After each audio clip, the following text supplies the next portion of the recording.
আমার কোন উম্মত যদি ওই দুইটা আমলকে হেফাজত করতে পারে, যেদিন তার দুইটা চোখ বন্ধ হয়ে যাবে, যেদিন সে দুনিয়া ছেড়ে চলে যাবে, মৃত্যুর সাথে সাথে সে সোজা আল্লাহর জান্নাতে চলে যাবে। সুবহানাল্লাহ। নবীজি বলতেছেন ও মা ইয়াসির, আমল দুইটা বড় সহজ। বলেন কঠিন না সহজ? আচ্ছা, এবার কি পরিমাণ সহজ আপনি শোনেন দেখেন। রাসূল বলেন প্রত্যেক ফরজ নামাজের পরে আমার কোনো উম্মত যদি বেশি না 10 বার পড়ে সুবহানাল্লাহ, বলেন বলেন বলেন, কয়বার?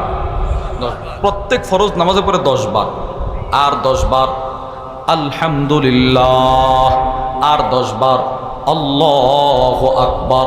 তাহলে প্রথম 10 বার, সবাই বলেন না, প্রথম 10 বার, এরপরের 10 বার, এরপরের 10 বার, তাহলে 3টা 10-এ কত হলো? আচ্ছা, এবার ফজরের পরে 30 বার, জোহরের পরে 30 বার, আসরের পরে 30 বার, মাগরিবের পরে 30 বার, এশারের পরে 30 বার, এবার 5 30-এ 150 বার। বলেন কতবার? আল্লাহর রাসূল বলেন তুমি মুখে উচ্চারণ করবা 150 বার, মিজানের পাল্লায় উঠে যাবে 1500 বার। সুবহানাল্লাহ। এটা 1 নাম্বার পুরস্কার। 2 নাম্বার পুরস্কার, ইশারের নামাজের পরে আপনি এই 30 বার বললেন, এবার ফজরের আগে যদি আপনার মরণ হয়ে যায়, আপনি যদি মানুষের সাথে মানুষের হক নষ্ট না করে থাকেন, হালাল হারাম পয়সা যদি চলতে পারেন, আর এশারের পরে 30 বারের আমলটা করতে পারেন, আল্লাহর রাসূল বলেন মৃত্যুর সাথে সাথে সোজা জান্নাতে চলে যাবে। বলেন পড়ব তো ইনশাআল্লাহ? পড়েন। আচ্ছা, এই 30 বার পড়তে কত ঘন্টা লাগে বলেন তো? 1 মিনিট। বলেন কত মিনিট? এক শ্বাসে একবার পড়বেন সুবহানাল্লাহ সুবহানাল্লাহ, এইভাবে না। আমার হুজুর দামাত বারাকাতুহুম আরিফ বিল্লাহ হাকিমুন নফস আল্লামা মুফতি মুশতাকুন নবী কাসিম হাফিজাহুল্লাহ, হুজুর আমাদেরকে বলেন এক শ্বাসে একবার 3টা জিনিস সামনে রাখা পড়া: আল্লাহর ভালোবাসা, আল্লাহর রহমতের আশা, আল্লাহর আযাবের ভয়। এটা রাখা রেখে আমি কি পড়তেছি, কেন পড়তেছি, কার জন্যে পড়তেছি, এইগুলো ধ্যানে আয়না আয়না এই তাসবিহগুলো পড়া 10 বার পড়েন।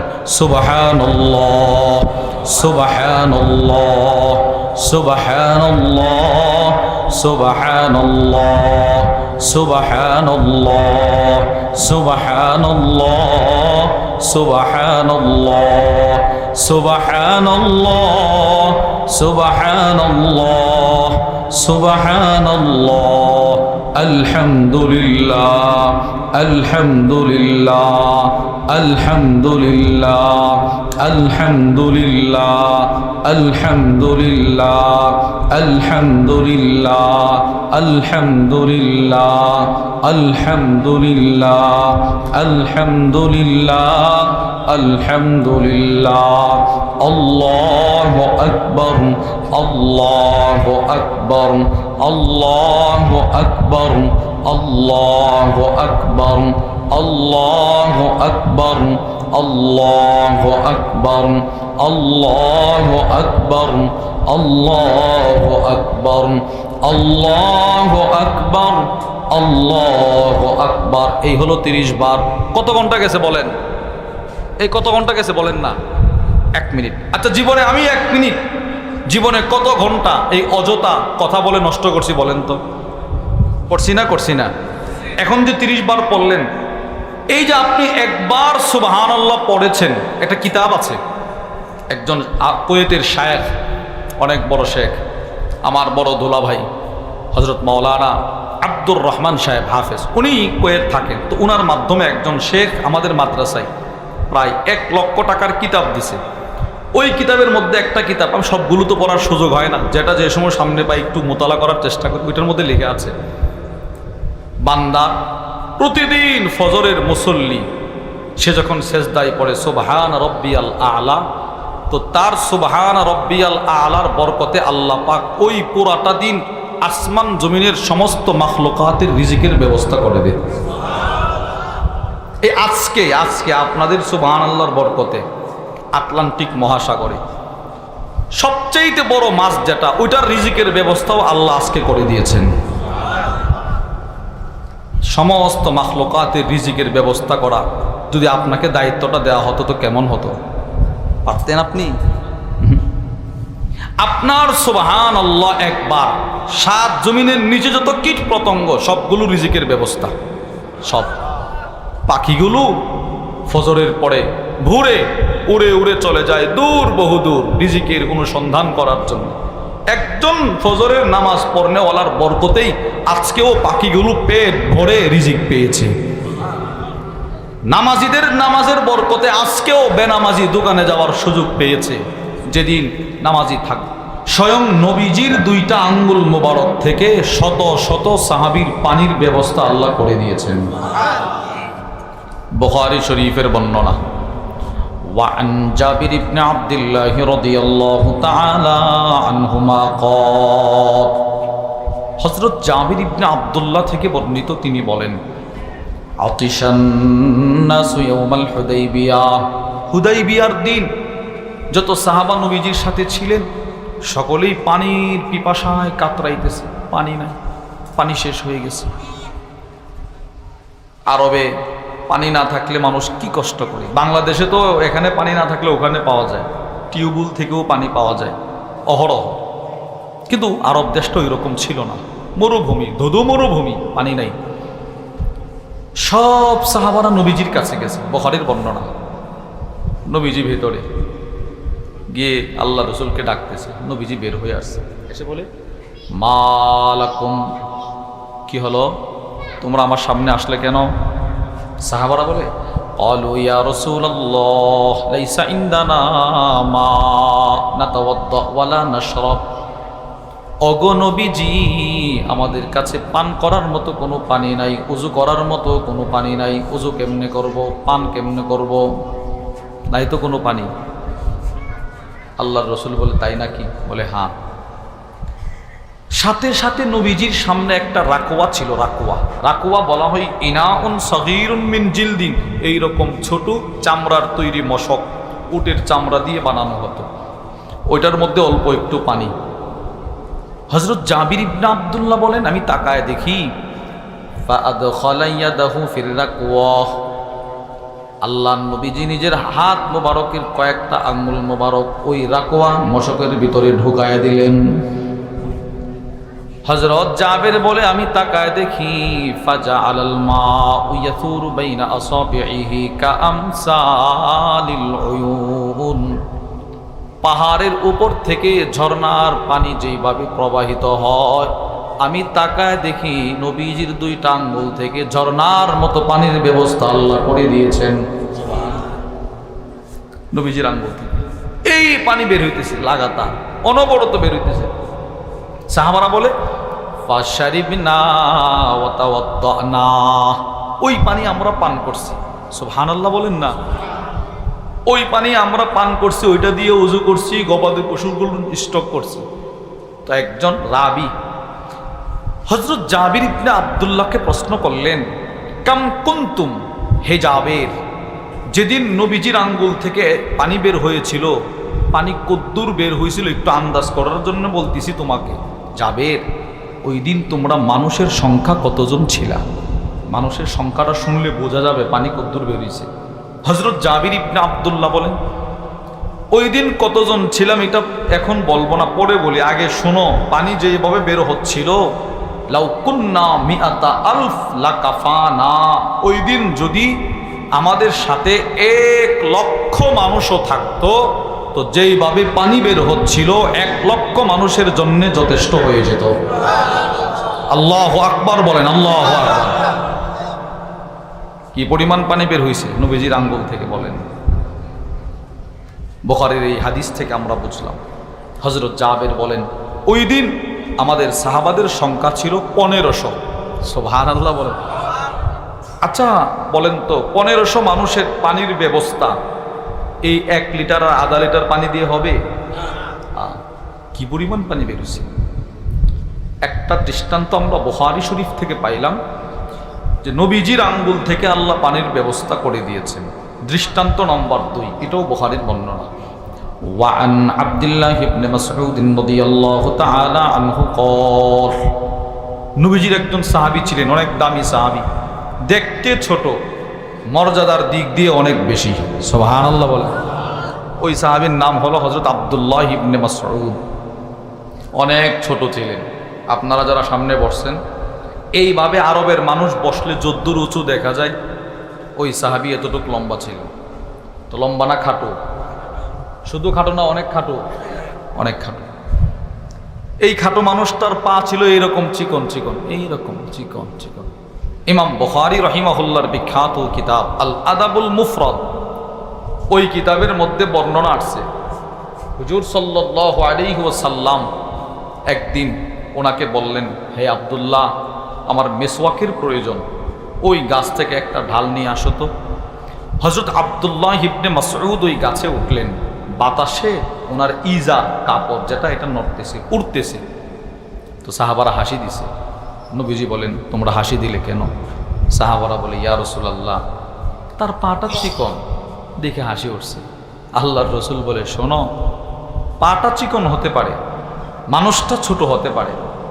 লারিজলু আব্দুল্লাহ ইবনে মাসউদ আথকালু ফিল মিজান ইয়াউমাল কিয়ামাতি মিন উহুদ। আমার এই ছোট সাহাবীর চিকন একটা পায়ের ওজন হাসরের ময়দানে মিজানের পাল্লায় উহুদ পাহাড়ের চাইতেও বেশি ভারী হবে। এজন্য মানুষ ছোট এটা মূল বিষয় না, মানুষ কালো এটা মূল বিষয় না, মানুষ সুন্দর এটা মূল বিষয় না। মূল বিষয় হলো কলব। বলেন, মূল বিষয়টা কি? এটা যার যত দামি সে তার জান্নাত তত দামি। সুবহানাল্লাহ। বলেন, কলব যার যত দামি, বলেন বলেন, কলব যার যত দামি জান্নাত তার তত দামি। জান্নাত তার কি? তত দামি। ওই সাহাবী কলব দামি ছিল। তিনি বলেন, একদিন আমরা কয়েকজন সাহাবী নবীজির সাথে রাস্তা দিয়ে হাঁটতেছি, ফাকাল্লাল মা, পানি কমে গেছে, পানি নাই। কিরে পানি নাই, এখন কি করব? কোন নবীজির কাছে গেছে। আল্লাহর রাসূল বলেন, উতলুবু ফাদলাতাম মিম্মা, এই তোমাদের যাদের ঘরে, যাদের কাছে অল্প একটু পানিও আছে, ওই পানিটাই নিয়ে আসো। মনে করেন এই বোতলের পানি সবটুকুন পান করার পরে বোতলের ভেতরে 1-2 ফোঁটা পানি থাকবে না? থাকবে না? নিয়ে আসো এটা। তো সাহাবারা একটা পাত্র নিয়ে গেছে, এটার মধ্যে অল্প একটু পানি। নবীজি নিজের আঙ্গুল মোবারক ওই পাত্রটার ভিতরে ঢুকাইছে। ঢুকানোর পর নবীজি সব সাহাবাদেরকে বলে, হাইয়া আলাত তাহুরিল মুবারক, এই আসো, তোমরা আসো, বরকতি পানি নেওয়ার জন্য আসো, আসো আসো। সাহাবারা তো আশ্চর্য হয়ে গেল। আল্লাহর রাসূল বলেন, কল বারাকাতু মিনাল্লাহ, দিয়েছিলে অল্প একটু পানি, এখন তোমাদের 1500-1400 সাহাবীর পানির ব্যবস্থা আল্লাহ আমার আঙ্গুল থেকে বরকত দিয়ে দিছে। দুইটা দৃষ্টান্ত থেকে আপনারা কি বুঝলেন? হযরত মুসা আলাইহিস সালাতু ওয়াস সালাম, উনাকে আল্লাহ তাআলা মুজিজা দিয়েছিলেন, কিন্তু অনেক ওয়াসিতা ছিল, মাধ্যম ছিল। হাত, লাঠি, পাথর, এরপরে পানি। প্রথমে হাত, এরপরে লাঠি, এরপরে পাথর, এরপরে কি? পানি। আর আমাদের নবীজির লাঠিরও প্রয়োজন হয় নাই, পাথরেরও প্রয়োজন হয় নাই, সরাসরি নবীজির আঙ্গুল থেকে আল্লাহ পানির ব্যবস্থা করে দিয়েছে। তাহলে মুসা আলাইহিস সালামের শ্রেষ্ঠত্ব বেশি না আমার নবীর? বলেন আমার নবীর, বলেন আমার, বলেন আমার নবী শ্রেষ্ঠ নবী, আমার নবী। তো এই দুইটা হাদিস থেকে আপনারা কি বুঝলেন? হুজুর সাল্লাল্লাহু আলাইহি ওয়াসাল্লামের শ্রেষ্ঠত্ব অনেক বেশি। কিন্তু এই হাদিসগুলো যে শুনলেন, নবীজির আঙ্গুল থেকে পানি বের হয়েছে, এইটার থেকে আমার আপনার আমল করার কিছু আছে? নবীজি কি বলছে তুমি এটা আঙ্গুল দিয়ে পানি বের করো, বলছে এটা? না, নবীজি বলে নাই। এগুলো বর্ণনার বিষয়, এগুলো দিলে বসানোর বিষয় না। আমার নবীজি শ্রেষ্ঠ, আমার নবীজির ভালোবাসা, এগুলো দিলে বসাইলে নবীজির প্রেম, নবীজির ভালোবাসা আপনার অন্তরে বদ্ধমূল হবে, বসবে, ঢুকবে। আমি করব কি তাহলে? আল্লাহ বলেন, বিসমিল্লাহির রহমানির রহিম, লাকাদ কানা লাকুম ফি রাসূলিল্লাহি উসওয়াতুন হাসানাহ, এই রাসূলের মধ্যে তোমাদের জন্য আছে উসওয়ায়ে হাসানা, উত্তম আদর্শ। সেটি কি? আল্লাহ বলেন, ওয়ামা আতাকুমুর রাসূলু ফাখুযুহু, রাসূল তোমাদের কাছে যা নিয়ে আসছেন সেগুলো তোমরা গ্রহণ করো। নবীজি যেগুলো থেকে নিজে বিরত থেকেছেন, তোমাদেরকে বিরত থাকতে বলেছেন, সেগুলো থেকে বিরত থাকো। দুইটা কথা। নবীজি যা নিয়ে এসেছেন, বলেন সকলে, বলেন বলেন, আবার বলেন, নবীজি যা নিয়ে এসেছেন সেগুলো গ্রহণ করা। সেগুলো কি করা ভাই? রসুল যা থেকে বিরত থেকেছেন, থাকতে বলেছেন, সেগুলো থেকে নিজেকে বিরত রাখা। সেগুলো থেকে নিজেকে রসুল যখন যা করেছেন, নবীজির গোটা 63 বছরের জিন্দেগি, নবীজির চাইতে বেশি আমল এই পৃথিবীতে আর কেউ করেছে? আমাদের জামিয়া রশিদিয়ার ফেনীর হজরতওয়ালা আল্লামা মুফতি শহীদুল্লাহ হাফিজাহুল্লাহ, অনেক বড় বুজুর্গ, হুজুরের একটা কিতাব আছে, অনেকগুলো কিতাব আছে, এর মধ্যে ছোট্ট একটা কিতাব, ওইটার মধ্যে লিখছে, যার জিন্দিগিতে আমল যত বেশি, যার জিন্দিগিতে আমল যত বেশি, তার মৃত্যুর পরে মানুষ তার জন্য দোয়া করবে তত বেশি।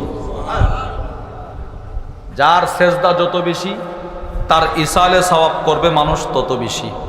যার যাকাত যত বেশি, যার নামাজ যত বেশি, যার জিকির যত বেশি, যার তাসবিহ যত বেশি, যার দুরূদ যত বেশি, তার জন্য মানুষ দোয়া করবে তত বেশি। তার কবরের সামনে না গেলেও দূর থেকে তার কথা স্মরণ করে ইসালে সওয়াব করবে। হুজুরের এই কথাটা খুব ভালো লাগছে আমার। একটু দেখেন তো, আমার নবীর চাইতে বেশি আমল করনেওয়ালা পৃথিবীতে কেউ ছিল?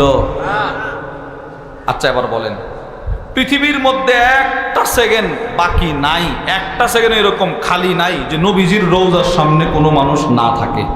24টা ঘন্টা, রাত কিংবা দিন, গভীর রাত আর প্রথম রাত, সদা সর্বদা নবীজির রওজা পাকের চতুর্দিকে হাজার হাজার মানুষ আছে না নাই? দোয়া করতেছে, দোয়া করতেছে, দোয়া করতেছে। নবীজির পরে সবচেয়ে বেশি আমল করছেন হযরত সিদ্দিক আকবর রাদিয়াল্লাহু আনহু। এজন্য যে রসুলকে সালাম দিতে যাচ্ছে, সে সিদ্দিক আকবরকেও সালাম দিতেছে। সুবহানাল্লাহ বলেন। একদম নবীজির রওজার সাথেই সিদ্দিক আকবরের কবর। এবার সিদ্দিক আকবর রাদিয়াল্লাহু তাআলা আনহুর পরে সবচেয়ে বেশি আমল করেছেন হযরত ওমর ইবনুল খাত্তাব। এবার ওমর ইবনুল রসুলকে যারা সালাম দিতে যায়, তারা ওমরকেও সালাম দেয়। সুবহানাল্লাহ। তাহলে যার জিন্দেগিতে আমল যত বেশি, তার জন্য মানুষ দোয়া করে তত বেশি। এই জন্য সাহাবারা নবীজির জিন্দেগির পিছনে আমল খুঁজছে, আমল, নবীজি কোন আমলটা করছে, কখন কোনটা করছে, বাস।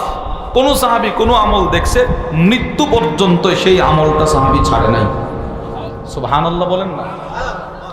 কিছু দৃষ্টান্ত শোনেন, সব আমলই তো সাহাবারা করছে, কিছু দৃষ্টান্ত শোনেন যেগুলোর আমরা আমলই মনে করি না, আর এটা তো একটা সাধারণ না। সাহাবাদের কাছে কোনো সাধারণ ছিল না, নবীজি করছে, মৃত্যু পর্যন্ত সাহাবারা করছে। 3টা দৃষ্টান্ত শোনাই। 1 নম্বর, খেয়াল করে শুনবেন, তিরমিজি শরীফের বর্ণনা। ওয়ান সাইয়ারিন রাহিমাহুল্লাহু তাআলা আনহু ক্বাল, হযরত সাইয়ার থেকে বর্ণিত, তিনি বলেন, কুনতু আমশি মা সাবিত আল বুনানি রাহিমাহুল্লাহ ফামাররা আলা সিবিয়ান ফাসাল্লামা আলাইহিম। হযরত সাইয়ার বলেন, আমি বিখ্যাত তাবেঈ হযরত সাবিত বুনানির সাথে রাস্তা দিয়ে হাঁটতেছি। হাঁটার সময় হযরত সাবিত বুনানি কিছু ছোট ছোট বাচ্চাদের পাশ দিয়ে হেঁটে যাচ্ছিলেন। বাচ্চাদেরকে সামনে দেখা তিনি বাচ্চাদেরকে সালাম দিলেন। সুবহানাল্লাহ বলেন। বাচ্চাদেরকে কি দিছে? এই ছোট ছোট বাচ্চাদেরকে সালাম দিবেন। দেখেন কেন বলতেছি। তো হযরত সাবিত বুনানি অনেক বড় বিখ্যাত বুজুর্গ ছিলেন, তাবেঈ। তিনি যখন সালাম দিছে, তো ওনার দোস্ত ওনারে প্রশ্ন করলো, দোস্ত তুমি এত বড় ব্যক্তি, এত বড় দামি মানুষ, এত ভিআইপি মানুষ, তুমিও কি বাচ্চাদেরকে সালাম দেওয়ার সময় পাও? আর এমপি সাহেব রাস্তা দিয়ে হাইটা গেলে জীবনে কোনো ছোট বাচ্চাকে সালাম দিবে না? মুরব্বীদেরকে তো সালাম দেয় না তার ক্ষমতার পাওয়ারে, আর বাচ্চাদেরকে বুঝি সালাম। হুজুর সাল্লাল্লাহু আলাইহি সাল্লামের সাহাবী থেকে শিখছি তাবি হযরত সাবিত বুনানি বলেন, ওনারে ওনার দোস্ত প্রশ্ন করলো, তুমি বাচ্চাদেরকে সালাম দেওয়ার সুযোগ পাও? হযরত সাবিত বুনানি বলে, দোস্ত বাচ্চাদেরকে সালাম দেওয়া এটা একটা আমল, এই আমলটা আমি শিখেছি সরাসরি নবীজির 10 বছরের খেদমতকার সাহাবী হযরত আনাস থেকে। কিভাবে? ওয়াকুনতু আমশি মা আনাস ইবনে মালিক, আজকে যেমন তুমি আমার সাথে রাস্তা দিয়ে হাঁটতেছো, একদিন আমিও হযরত আনাসের সাথে রাস্তা দিয়ে হাঁটতেছিলাম। ফামাররা আলা সিবিয়ান, হাঁটার সময় হযরত আনাস ইবনে মালিককে তাকায় দেখি তিনি কিছু বাচ্চাদের পাশ দিয়ে হেঁটে যাচ্ছিল। ফাসাল্লামা আলাইহিম, বাচ্চাদেরকে সালাম দিয়েছিল। আজকে যেমন তুমি আমাকে প্রশ্ন করলা দোস্ত বাচ্চাদেরকে সালাম দেওয়ার সুযোগ পাও, ঠিক আমিও ওই দিন আনাস ইবনে মালিককে প্রশ্ন করেছিলাম, আপনি নবীজির সাহাবী 10 বছর খেদমত করেছেন, আপনিও কি বাচ্চাদেরকে সালাম দেওয়ার সময় পান? হযরত আনাস ইবনে মালিক আমাকে জবাব দিয়েছিল, ভাই সাবিত, বাচ্চাদেরকে সালাম দেওয়া এটা একটা ইবাদত, এই ইবাদতটা আমি সরাসরি আমার নবীজির কাছ থেকে শিখেছি। কিভাবে? কুনতু মা'আন নাবিয়্যি সাল্লাল্লাহু আলাইহি ওয়াসাল্লাম ফামাররা সিবিয়ান ফাসাল্লামা আলাইহিম। আল্লাহর নবীজি একদিন রাস্তা দিয়ে হাঁটতেছিল, তখন আমি নবীজির সাথে ছিলাম, ছোট মানুষ। আল্লাহর রাসূল কিছু বাচ্চাদের পাশ দিয়ে হেঁটে যাচ্ছিলেন, যাওয়ার সময় নবীজি নিজে দাঁড়ায়া বাচ্চাদেরকে ডাক দিয়া কাছে আইনা বললেন, আসসালামু আলাইকুম। বাচ্চাদেরকে একটা সালাম দিয়েছিল। আমি আনাস ভেবেছি বাচ্চাদেরকে সালাম দিয়েছেন নবীজি, নিশ্চয়ই এটা অনেক বড় আমল। ওই দিনের পর থেকে আমার জিন্দগিতে যখনই কোনো বাচ্চা দেখি তাকে আমি সালাম দিতে ভুলি না। সুবহানাল্লাহ। এই হাদিস থেকে আপনারা কি বুঝলেন? নবীজি জিন্দগিতে একবার এক বাচ্চাকে সালাম দিয়েছে। সাহাবী বলেন, আমি সবসময় বাচ্চা দেখলে সালাম দিতাম, কেন? নবীজির কাছ থেকে আমলটা শিখেছি।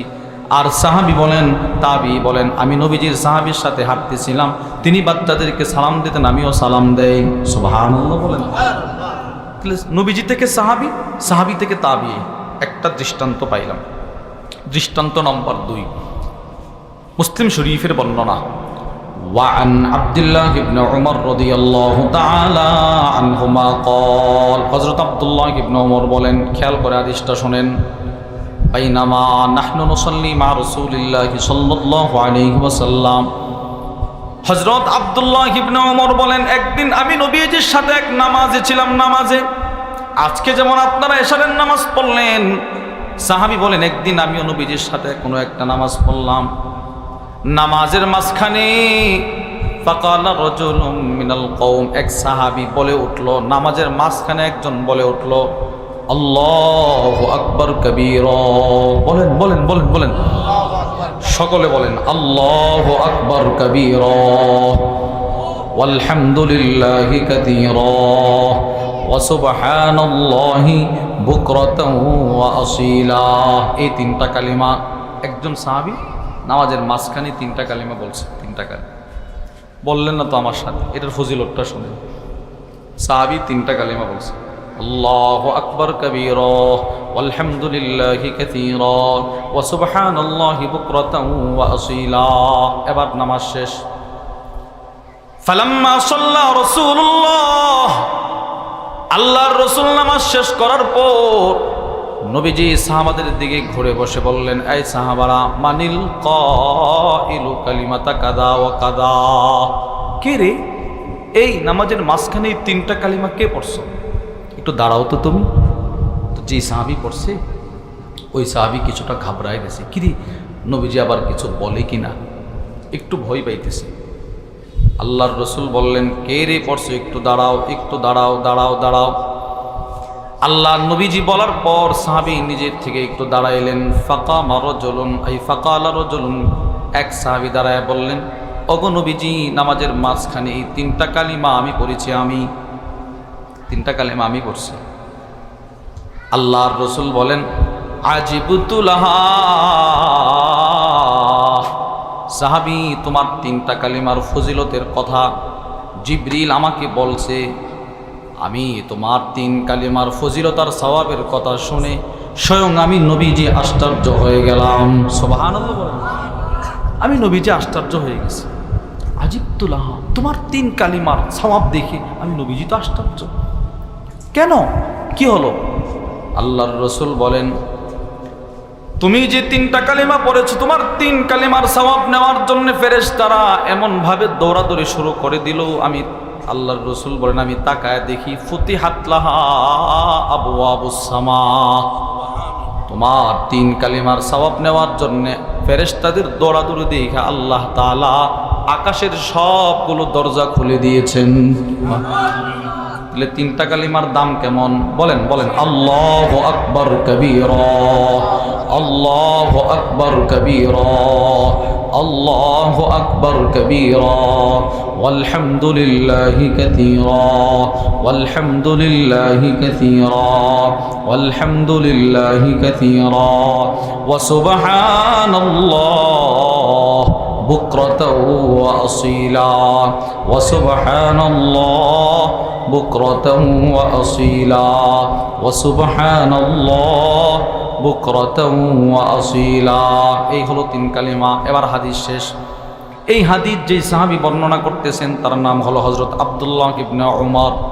হযরত আব্দুল্লাহ ইবনে উমর বলে, আল্লাহর কসম, যেদিন নবীজি সাহাবীকে বলেছিলেন তোমার তিন কালিমার সওয়াব তো অনেক বেশি, ফেরেশতাদের জন্য এই তিন কালিমা কোনোদিন আমি পড়তে ভুলি নাই। কি বুঝলেন? সাহাবায়ে কেরাম রিদওয়ানুল্লাহি তাআলা আলাইহিম আজমাইন হুজুর সাল্লাল্লাহু আলাইহি ওয়াসাল্লামের জবান থেকে যখনই যে আমলের কথা শুনতেন মৃত্যু পর্যন্ত ওই আমলটা ধরে রাখতেন। সুবহানাল্লাহ বলেন। দৃষ্টান্ত নম্বর 3, এটাও মুসলিম শরীফের বর্ণনা। وعن علي بن أبي طالب رضي الله تعالى عنه قال হযরত আলী রাদিয়াল্লাহু তাআলা আনহু থেকে বর্ণিত, তিনি বলেন, أن فاطمة أتت النبي صلى الله عليه وسلم تسأله خادما। নবীজির কলিজার টুকরা মেয়ে হযরত আলীর স্ত্রী হযরত ফাতেমা রাদিয়াল্লাহু তাআলা আনহা একদিন নিজের বাবার কাছে গেলেন। এক বর্ণনায় আছে রসুলকে ঘরে পায় নাই, আম্মা জানা আয়েশা আস-সিদ্দিকা রাদিয়াল্লাহু তাআলা আনহার কাছে একটা দরখাস্ত করে আসলেন, আম্মা জান, আল্লাহর রসুল যখন ঘরে আসবে আপনি আমার পক্ষ থেকে বলবেন ঘরোয়া কাজ করতে করতে আমার হাতে ঠসা উঠে গেছে, কুয়া থেকে রশি দিয়ে পানি উঠাইতে উঠাইতে বুকে দাগ পড়ে গেল। আব্বাজান আসলে আপনি বলবেন খাইবর থেকে তো অনেক সেবক সেবিকা আব্বা পাইছে, ওইটার থেকে যেন আমাদের কিছু সেবক সেবিকা দেয়, খাদেম দেয়, এটা আপনি বলবেন। এই একটা দরখাস্ত রাইখা উনি চলে গেছে বাড়িতে। হযরত আলী বলেন, রাত যখন হয়ে গেল আমি আমার স্ত্রী ঘুমের প্রস্তুতি নিচ্ছিলাম, ঠিক এমন সময় আমাদের ঘরের দরজায় কে যেন কারা নাড়তেছে। দরজা খুলে দেখি কায়নাতের সর্বশ্রেষ্ঠ মেহমান আমি আলীর ঘরের সামনে চলে আসছি। নবীজি আসছে। নবীজি হযরত আলী বলেন, সাথে সাথে রসুলকে ইস্তেকবাল দিয়ে আমার বিছানায় নিয়ে গেলাম। আল্লাহর রসুল আমি আলী আর ওনার মেয়ে ফাতেমার মাঝখানে বসলেন। সুবহানাল্লাহ বলেন না। হযরত আলী বলেন, নবীজির পায়ের পাতা মোবারকটা আমি আলীর বুকে লাগানো ছিল। এত নরম, এত কোমল, এত সুন্দর, এত আরাম, এত ঠান্ডা। এই ঠান্ডা এত আরামের পা আমি আলীর বুকে ইতিপূর্বে আর কোনোটাই লাগে নাই। নবীজির পায়ের বরকতে আমি আলীর পুরা শরীরটা আরামে আরামে পরিপূর্ণ হয়ে গেছে। নবীজি নিজের মেয়েকে বলে, আম্মু, মা ফাতেমা, মা তুমি কি বাড়িতে গিয়েছিলে? যে আব্বু। কেন গেছিলা তুমি? আব্বু, ঘরের কাজ করতে করতে হাসান, হুসাইন, মহসিন 3 জন ছেলে ছিল। হযরত হাসান, হযরত হুসাইন, হযরত মহসিন রাদিয়াল্লাহু আনহুম। এরা আবার পাশাপাশি মেয়ে, এদেরকে নিয়ে আবার ঘরের কাজ করাটা কষ্ট হয়, যদি কিছু খাদেম দিতেন। নবীজি বলতেছেন, আচ্ছা খাদেমের জন্য গেছিলাম? জি। আলা উখবিরুকি হুয়া খায়রুল লাকি মিন, মা আমি কি তোমাকে হাজার হাজার খাদেমের চাইতেও শ্রেষ্ঠ একটা আমল কি বলে দিব না? সুবহানাল্লাহ বলেন না। এই আমি কি তোমাকে হাজার হাজার খাদেমের চাইতে শ্রেষ্ঠ একটা আমলের কথা বলে দিব? জি আব্বু বলেন।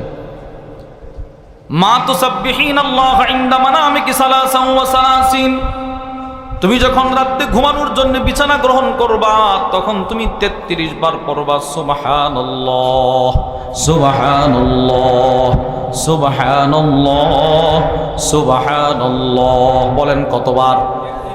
বলেন কতবার? কি কি পড়বো?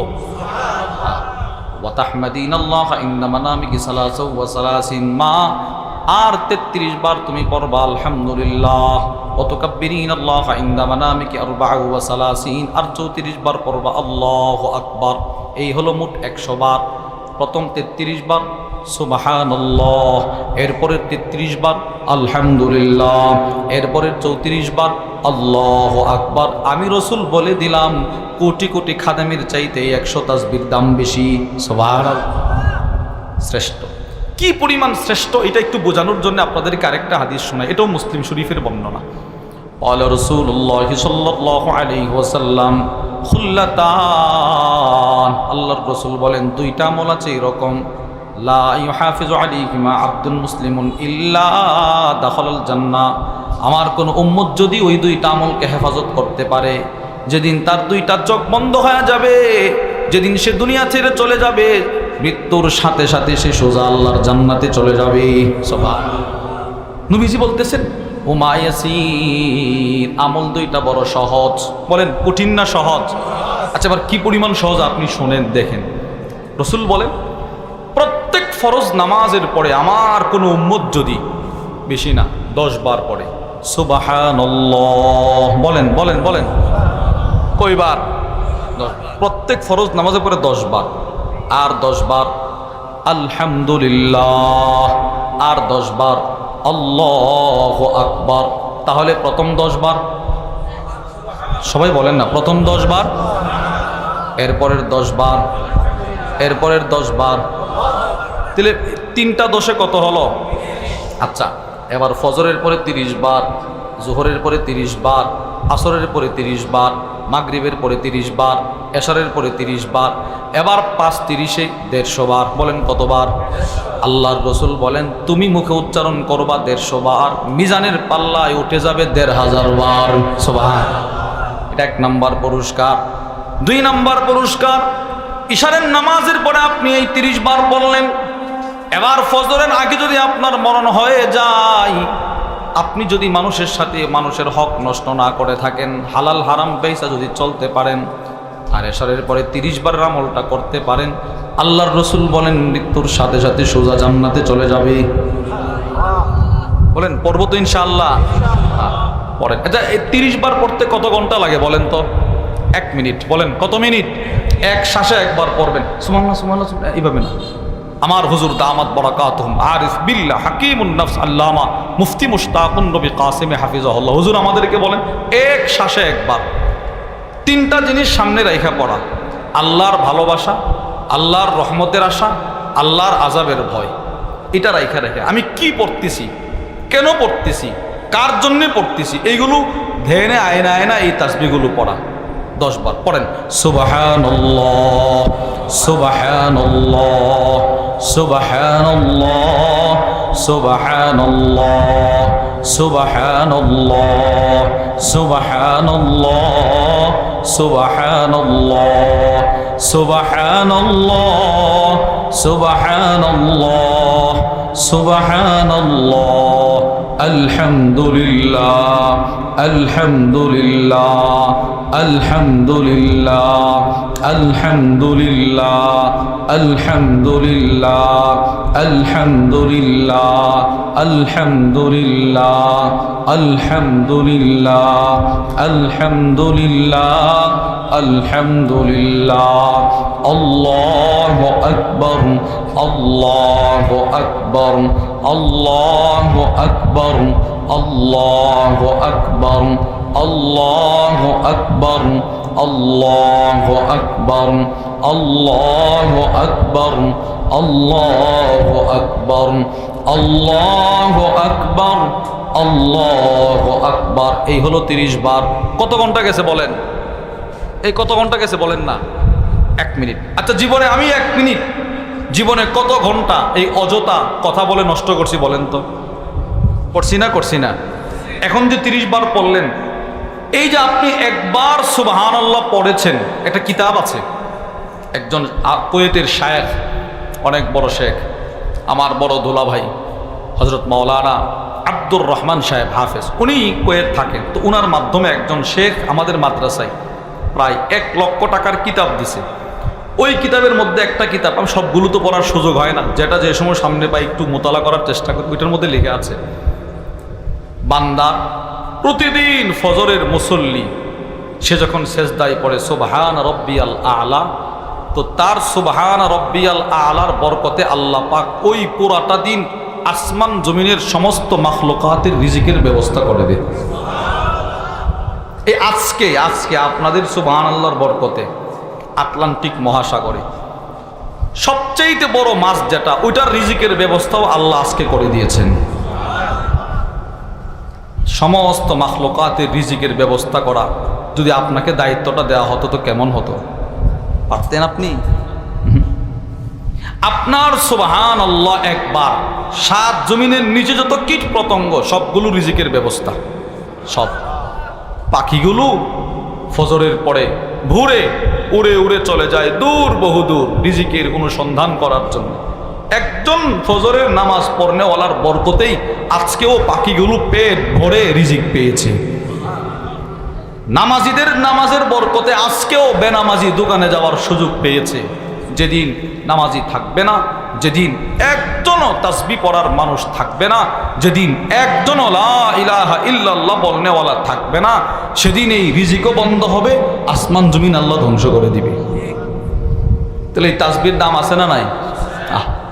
একবার সুবহানাল্লাহ। তিরমিজি শরীফের বর্ণনা, وعن عبد الله بن عمر رضي الله تعالى عنهما قال عبد الله بن عمر থেকে বর্ণিত তিনি বলেন قال النبي صلى الله عليه وسلم আল্লাহর রাসূল বলেন মা আলাল আরদি আহাদুন ইয়াকুল, জমিনের উপরে কেউ বলবে না তবে যেই বলবে সুবহানাল্লাহ আলহামদুলিল্লাহ লা ইলাহা ইল্লাল্লাহ আল্লাহু আকবার লা হাওলা ওয়ালা কুওয়াতা ইল্লা বিল্লাহ, এই পাঁচটা কালিমা সুবহানাল্লাহ বলেন না, বলেন আলহামদুলিল্লাহ লা ইলাহা ইল্লাল্লাহ আল্লাহু আকবার লা হাওলা ওয়ালা কুওয়াতা ইল্লা বিল্লাহ।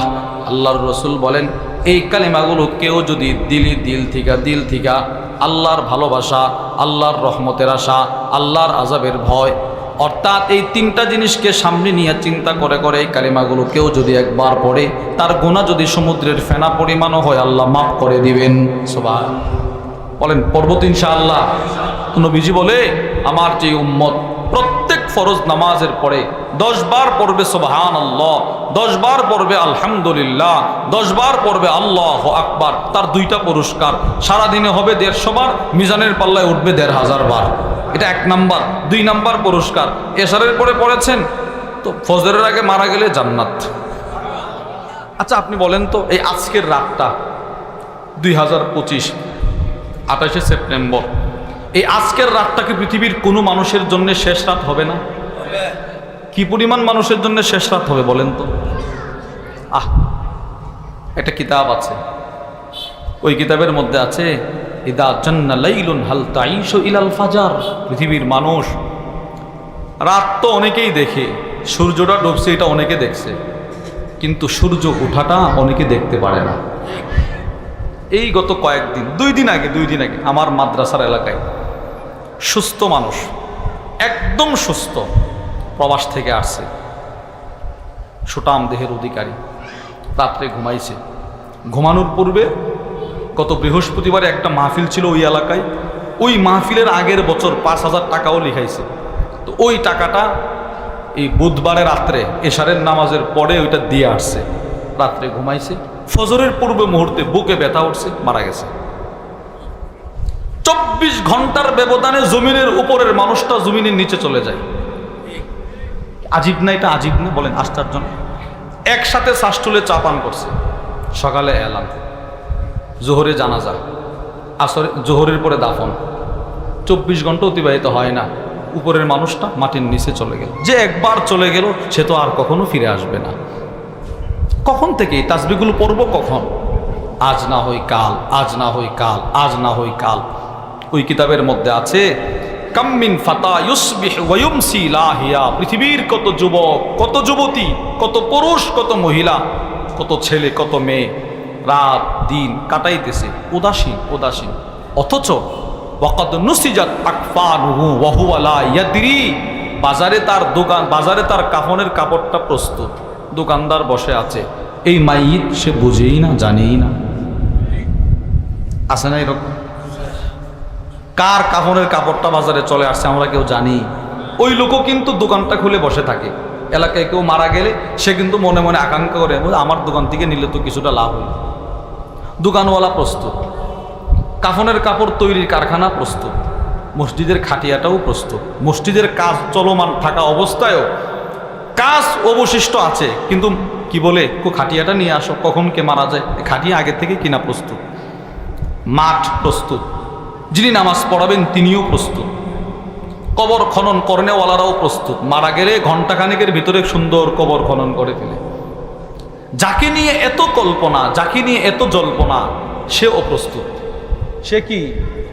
সে কি প্রস্তুত নাও প্রস্তুত? আমি প্রস্তুত নাও প্রস্তুত? বলেন না, অপ্রস্তুত। ছেলেকে বিয়ে করাবেন, মেয়েকে বিবাহ দিবেন, যখন সব ঠিকঠাক হয় কি প্রস্তুতি, রাস্তাঘাট, ঘর বাড়ি, বাজার সাজার, মার্কেট, কত প্রস্তুতি। তো আমি যে চলে যাব, কখন যাব জানা নাই, তো আমার কিসের প্রস্তুতি বলেন? এই তাসবিহগুলো পড়বো তো ইনশাআল্লাহ, বলেন ইনশাআল্লাহ। এই তাসবিহকে নিজের সঙ্গী বানাবেন প্রত্যেক ফরজ নামাজের পরে, এগুলো পড়তে হবে।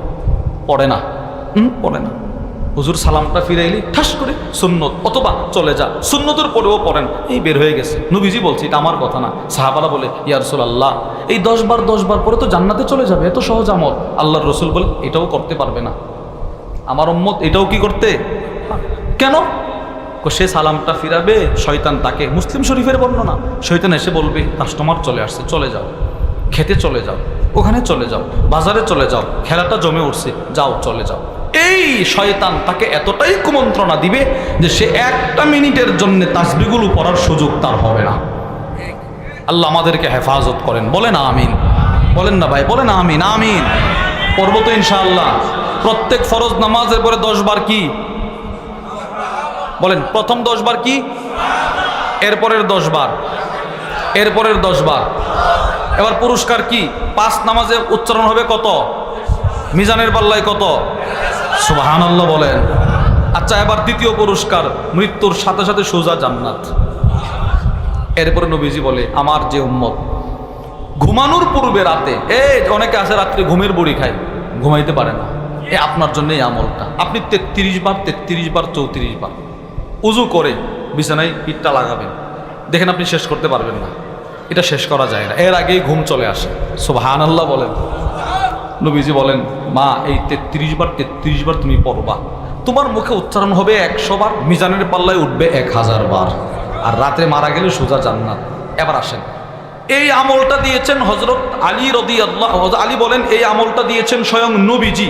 দিয়েছেন কাকে? ওনার মেয়ে হযরত ফাতেমাকে। হযরত আলী বলে, আল্লাহর কসম, যেদিন নবীজি এই আমলটা আমার স্ত্রী হযরত ফাতেমাকে দিয়েছিল, সেদিনের পর থেকে আজকে পর্যন্ত এই আমলটা আমি কখনো ছাড়ি নাই। সুবহানাল্লাহ। একজন প্রশ্ন করলো, ওয়ালা ফি লাইলাতিস সিফফিন, সিফফিনের যুদ্ধ হয়েছে, অনেক ভয়াবহ যুদ্ধ, বড় যুদ্ধ। ওই যুদ্ধের এক দলের মোটামুটি সেনাপ্রধানদের কাতারে ছিলেন হযরত আলী ইবনে আবি তালেব। তো একজন প্রশ্ন করলো, সিফফিনের যুদ্ধেও কি আপনি আমলগুলো করছেন? যুদ্ধের রাত্রিতে কি চিত্রটা সহজ না কঠিন থাকে? আপনি কি ওই যুদ্ধের রাত্রেও আমলগুলো করছেন 33 বার 34 বার? হযরত আলী বলেন, আলহামদুলিল্লাহ, যুদ্ধের প্রত্যেকটা রাত্রেও এই আমলটা আমি ছাড়ি নাই। নবীজির কাছ থেকে সাহাবায়ে কেরাম যখন যে আমলটা পেয়েছেন, শিখেছেন, ওই আমলটা মৃত্যু পর্যন্ত করেছেন। তবে হ্যাঁ প্রিয় ভাই আমার, নবীজির কাছ থেকে যে আমলগুলো আসছে এগুলো আমরা করব, কিন্তু করতে গিয়ে অথবা নিজের থেকে ইসলামে কোনো আমল নিজের আবেগে করা যাবে? আবেগ, ইসলামে আমল করতে গিয়ে আবেগ ব্যবহার করা যাবে না। নামাজ পড়া দামি জিনিস, 5 ওয়াক্ত নামাজ না, আমি 6 ওয়াক্ত পড়বো, হবে? আল্লাহ রসুল দিনের রাতে নামাজ দিয়েছেন কয় ওয়াক্ত? এবার নিজের থেকে 6 ওয়াক্ত পড়া যাবে? বলেন তো, সারা পৃথিবীতে কাবা বাইতুল্লাহ কয়টা? সবাই বলে না, সবাই জুড়ে বলেন কয়টা? আচ্ছা, একটা কাবা। এখন আমি যদি মনে করি কাবাটা সুন্দর, বরকত, আমার উঠানের মাঝখানে একটা কাবার মতো করে একটা ঘর বানাই, পুরো কাবার মতো হুবহু, হবে এটা? না, এটা হবে না। এই আবেগ দিয়ে আমল ইসলামে চলে না, এটা নিষেধ। স্বয়ং নবীজি সাহাবাদেরকে নিষেধ করেছেন। মুসলিম শরীফের 1401 নম্বর হাদিস, হযরত আনাস ইবনে মালিক রাদিয়াল্লাহু তাআলা আনহু থেকে বর্ণিত, তিনি বলেন, আন্না নাফারাম মিন আসহাবিন নবী সাল্লাল্লাহু আলাইহি ওয়াসাল্লাম সালু আজওয়াজ রাসূলিল্লাহ সাল্লাল্লাহু আলাইহি ওয়াসাল্লাম। সাহাবাদের এক জামাত, মানে 3 জন সাহাবী, দেখেন নবীজির দরবারে আসে। রসুলের বাড়িতে আসছে, নবীজি নাই ঘরে। নবীদের বিবির কাছে ওনারা প্রশ্ন করলেন, আন আমালিহি ফিস সিররি, আম্মা জান, নবীজি মসজিদে নববীতে কি আমল করে ওইটা তো আমরা দেখি সরাসরি, ঘরে কি আমল করে এটা তো দেখি না, যদি একটু বলতেন নবীজি ঘরে কি আমল করে আমাদের জন্য উপকার হইতো। তো আম্মা জানেরা বললেন যে নবীজি ঘরে আইসা এই এই এই এই আমলগুলো করে। তিনজন শুনে চিন্তা করে, কিরে, যেই নবীজির আগের গুনাহ মাফ, যেই নবীর পরের গুনাহ মাফ, ওই রসুল যদি এত আমল করতে পারে তো সেই তুলনায় আমরা তো কিছুই করতে পারি না। সাহাবারা কি বলে, একজন, তিনজনের একজন বলে, ক্বালা বা'দুহুম লা আতাযাওয়াজুন নিসা, না, আমি আজকের পর থেকে আমল বাড়াবো, এই পরিমাণ বাড়াবো আমল, আর বিবাহ করব না, জীবন যৌবন সবগুলো ইবাদত করতে করতে শেষ করে দিব। কথাটা খারাপ না সুন্দর? সুন্দর না কথাটা? অনেক সুন্দর। দ্বিতীয়জন বলে, লা আকুলুল লাহাম, আজকের পর থেকে আমি আর কখনো খাবার খাবো না, গোশত খাবো না, শুধু রোজা রাখ, শুধু রোজা রাখ, শুধু রোজা রাখ, ফাঁকে ফাঁকে রোজা ভাঙবো, তাও সামান্য খাবার খাবো জীবন ধারণ পরিমাণ, এছাড়া বাকিটা রোজা রাখবো। এটাও সুন্দর কথা। তৃতীয়জন কি বলল, লা আনামু আলা ফিরাশ, আজকের পর থেকে আমি বিছানায় পিঠ লাগায় ঘুমাবো না, শুধু ইবাদত করবো, শুধু ইবাদত। এত ইবাদত সাহাবারা করার পরেও নবীজির ইবাদত সইনা বলতেছে আমরা কিছুই করি নাই, অথচ সাহাবাদের দাম কেমন। আবু দাউদ শরীফের বর্ণনা, ফালা মাকামু আহাদিহিম সাআ খায়রুম মিন আহাদি উমরিকুম খায়রুম মিন আমালি আহাদিকুম উমরা। আল্লাহর রাসূলের সাহাবী বলেন, শোনো, নবীজির এক সাহাবীর জিন্দেগীর এক সেকেন্ডের একবারের সুবহানাল্লাহর সিন উচ্চারণের সওয়াব উম্মতে মুসলিমার সমস্ত আলেম আর সমস্ত আবেদের ইবাদতের চাইতে কোটি গুণ বেশি দামি। একজন সাহাবীর জিন্দেগীর এক সেকেন্ডের দাম খায়রুম মিন আমালি আহাদিকুম, তোমাদের সকলের আমলের চাইতে শ্রেষ্ঠ। আরো আশ্চর্যের কথা, এই আবু দাউদের বর্ণনায় আসছে, পৃথিবীর সমস্ত মানুষ, আমাদের এই উম্মত সকলকে যদি আল্লাহ তাআলা নূহ আলাইহিস সালামের হায়াত দান করে, সুবহানাল্লাহ বলেন, কত? 50 কম 1000, 950 বছর হায়াত যদি আপনি পান, আমরা সকলে পাই। এই 950 বছর হায়াত পায়া সবাই যার যার এলাকার মসজিদে এতেকাফ, এতেকাফ 950 বছর এতেকাফ করতে করতে, রোজা রাখতে রাখতে, নামাজ পড়তে পড়তে কাটায় দিলেন, তাহলে এবার সবার ইবাদত এক জায়গায় করলে কি পরিমাণ হবে বলেন না, একটু কল্পনা করেন না। সাহাবী বলেন, সকলকে যদি ওয়ালাউ উম্মিরা উমরা নূহ, পয়গম্বর নূহ আলাইহিস সালামের হায়াতও দেওয়া হয়, আর এই হায়াত নিয়ে সবাই যদি ইবাদত করে, এরপরেও একজন সাহাবীর জিন্দেগীর এক সেকেন্ডের দাম হবে না। এত দামি যেই সাহাবী, ওনারা বলতেছেন নবীজি এত আমল করে, আমরা তো কিছুই করতে পারি না। তো ওনাদের মধ্যে একজন বলতে লাগলো, আমি আর কখনো বিবাহ করব না। দ্বিতীয়জন বলতে লাগলো, আমি আর কখনো খাবার খাবো না, রোজা রাখবো। তৃতীয়জন বলতে লাগলো, আমি আর কখনো ঘুমাবো না, শুধু ইবাদত করে করে জীবন শেষ করে দেব। সুন্দর কথা। আমি আগেই বলছি, আবেগে ইসলামে আমল করে না, রাসূল নিষেধ করেছেন, সতর্ক করেছেন। নবীজি রাত্রে বাড়িতে আসছে, আম্মা জানেরা হুজুর সাল্লাল্লাহু আলাইহি সাল্লামের কাছে গিয়ে বলল, ওগো আল্লাহর রাসূল, আপনার 3 জন সাহাবী আসছিল, এই কথাগুলো বলছে। নবীজি রাগ হয়েছে। আল্লাহর রাসূল সাথে সাথে সমস্ত সাহাবাদেরকে ডাকাইলেন, বসাইলেন, বসায়া বললেন, মা বালু আকওয়াম, মানুষের কি হলো, আমার সাহাবাদের কি হলো? অলু কাদা ও কাদা, কেউ বলে আর কখনো বিবাহ করবে না, কেউ বলে আর কখনো ঘুমাবে না, কেউ বলে আর কখনো খাবার খাবে না। তারা কি আমাকে দেখে না? আমি রাসূল বিবাহ করি, খাবারও খাই, নামাজও পড়ি, ঘুমাই, ইফতারও করি। সুবহানাল্লাহ বলেন। নবীজি নিষেধ করলেন, না, আমার চেয়ে বেশি ইবাদত করবা তোমরা? আমি স্বাভাবিকভাবে ইবাদত করতেছি, খাই, ঘুমাই, বিবাহ করি, তারপরে আরামও করি, রোজাও রাখি, ইফতারও করি, তো তোমরা আমার চেয়ে বেশি ইবাদত করবা? অথচ আল্লাহর ইবাদত সবচেয়ে বেশি আমি করি, আল্লাহকে সবচেয়ে বেশি ভয় আমি করি, এগুলো করবা না। এই হাদিস থেকে আপনারা কি বুঝছেন? আবেগে ইসলামে নতুন কোনো ইবাদত ঢুকানো আমাদের জন্য অনুমতি আছে? অনেক কিছু আপনার চোখে সুন্দর দেখা যাবে না। ওমা কানা লিল মুমিনিন ওয়ালা মুমিনাতিন ইযা কাদাল্লাহু ওয়া রাসূলুহু আমরা, যেগুলো আল্লাহ আল্লাহ রাসূলের পক্ষ থেকে ফয়সালা হয়ে গেছে, এর বাইরে যাওয়ার আমার আপনার কোনো অনুমতি নাই। অনুমতি আছে কোনো? আল্লাহ আল্লাহ রাসূলের ফয়সালা, নামাজ 5 ওয়াক্ত, নিজের থেকে 6 ওয়াক্ত পড়ার অনুমতি নাই। আল্লাহ আল্লাহ রাসূলের ফয়সালা, বছরে যাকাত ফরজ হলে একবার দিবেন, এখন আপনি বলতেছেন না আমার টাকা বেশি, আমি 1 মাসকে 1 বছর ধরবো, এবার 12 মাস 12 বার যাকাত দিব, হবে? এবার আল্লাহ রসুল ঈদ দিলেন 2টা, আমার নিজের থেকে 3টা 4টা বানানোর কোনো অনুমতি নাই। এজন্য প্রিয় ভাই আমার, কিছু জিনিস দেখতে সুন্দর কিন্তু না, দেখতে হবে ইসলাম কোরআন হাদিসের কষ্টি পাথরে যাচাই বাছাই করতে হবে। নবীজি বলছেন আমি চলে যাচ্ছি, আমি তোমাদেরকে 2টা জিনিস রেখে গেলাম, কোরআন সুন্নাহ। 1 নম্বর হলো কোরআন, 2 নম্বর কি সুন্নাহ। এই 2টা জিনিসকে সামনে নিয়ে তোমরা চলবা, তাহলে কখনো পথভ্রষ্ট হবে না। অমুক পীর তমুক পীর অমুক অমুক না, আমাকে দেখতে হবে কোরআন সুন্নাহয় কি আছে, এই বিষয়ে সাহাবারা কি আমল করেছেন, তাবিঈগণ কি আমল করেছেন, সেটা আমাকে আখজ করতে হবে, সেটা গ্রহণ করতে হবে। তেইলেই আল্লাহ যে বললেন মা আতাকুমুর রাসূল, আল্লাহর রসুল তোমাদের কাছে যা নিয়ে আসছে সেগুলো গ্রহণ করো।